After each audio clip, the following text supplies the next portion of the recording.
Zdravo, dragi moji! Danas ćemo spremati ovaj divan koh. Za koh će nam biti potrebno prvo 6 bjelanjaca, istrešćemo u mikser i malo ćemo ih izmutiti, te zatim dodavat ćemo šećer.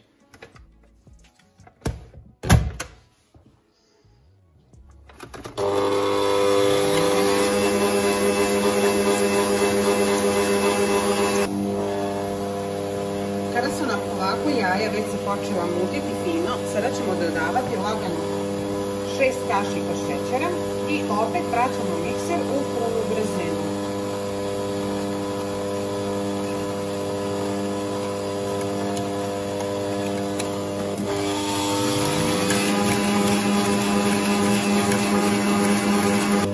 Kada su nam jaja dovoljno bilo umućeno, ja sam ubacila 6 žumanjaka, iz nekog razloga mi opet nije snimilo. Znači samo u umućena bjelanca dodala sam 6 žumanjaka i to mutim još neko vrijeme, te ćemo dodati gris. Sa ovako laganom brzinom ubacujemo 10 kašika grisa.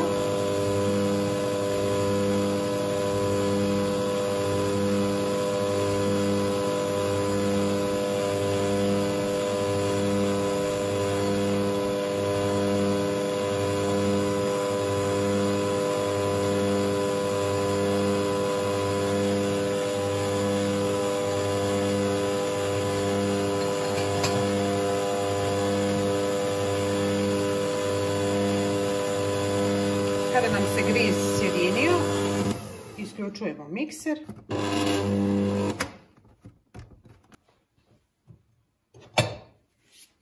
Smjesu ćemo još jednom da promiješamo do dna, da vidimo da li se to sve sjedinilo. Kao što vidite, dobro je se sjedinilo i umutilo. Sada ovo prebacujemo u pleh.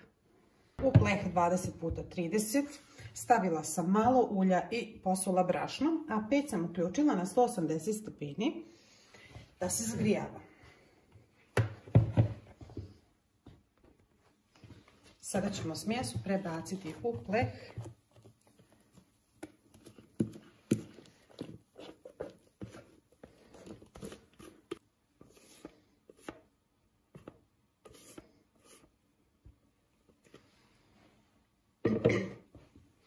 Smjesu ćemo da poravnamo i da je pečimo nekih 20 minuta na 180 stepeni.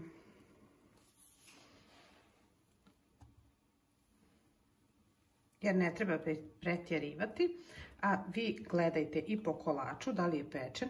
Uglavnom kolač, kao što znate većinom oni koji su pravili, treba da dobije zlatno žutu boju.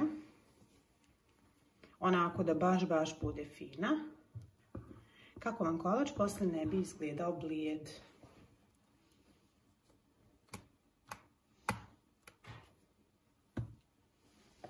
Kolač ćemo malo protresti kako bi se on sjedinio. Kolač ide na pečenje. Sada ćemo pripremiti zaliv, a zaliv ćemo koristiti 1 litar punomasnog mlijeka.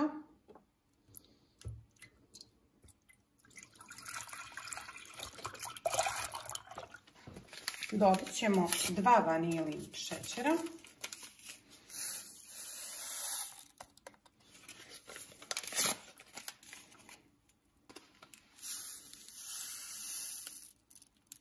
U to dodajemo još 6 kašika kristal šećera.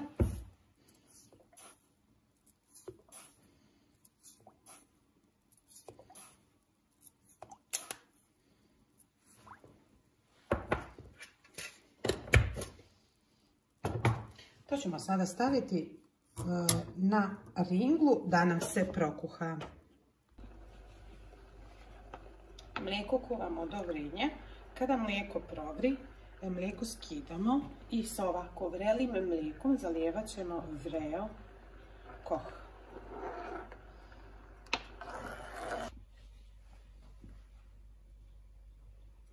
Pošto nam je mlijeko provrelo, sada ga skidamo sa vatre.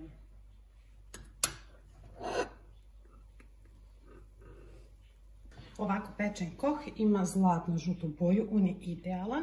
Imamo još jedan trik koji nisam spomenula kod koha. On je na primjer u peći narastao tako sigurno u visinu neka 3 cm. I kad znamo da je gotov, kada taj sloj koji je narastao padne. On je sad pao kako i treba i njega sada zalijevamo sa vrelim mlijekom kojim smo prethodno skuvali. I nemoj da se plašite, ovaj kolač popije svu tu količinu mlijeka. Iako to djeluje da je mnogo, vjerujte mi da nije.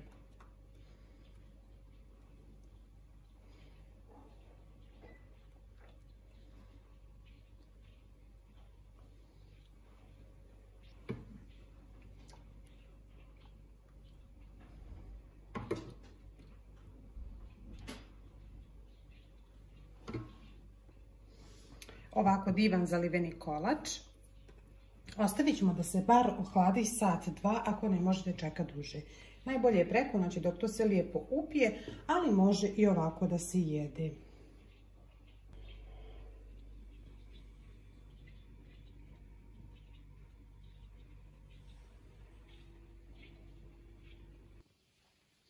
Kada smo kolač prohladili, sada ćemo da osjećamo da vidite i presjek.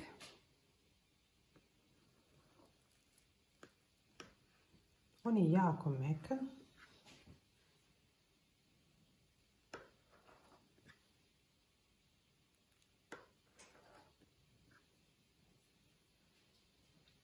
Odvojit ćemo i krajeve kako bi lakše komad izvadili.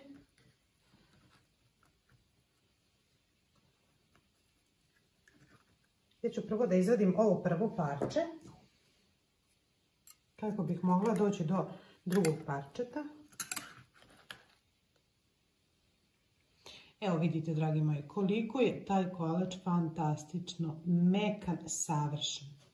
Nadam se da će se i vama svidjeti recept. Ako vam se video sviđa, pretplatite se na moj kanal, a mi se vidimo u nekom novom videu.